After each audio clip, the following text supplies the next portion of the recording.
हमें जाति के नाम पर नहीं, संप्रदाय के आधार पर नहीं, तुष्टीकरण के आधार पर नहीं, उज्जवल हो सके, आने वाली पीढ़ी के भविष्य को हम आगे बढ़ा सकें, इसके लिए हमारे पास एक करिश्माई नेतृत्व के रूप में मोदी जी का यशस्वी नेतृत्व हम सबके पास है और हम उनके नेतृत्व में विकसित भारत की संकल्पना को साकार होते हुए देखेंगे। इस विश्वास के साथ 2024 के 18वीं लोकसभा चुनाव के लिए पूरे देश से इसीलिए एक आवाज आ रही है। उत्तर, दक्षिण, पूरब, पश्चिम एक ही आवाज है और वह आवाज है कि फिर एक बार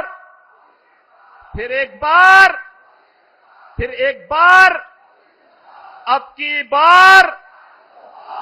की बार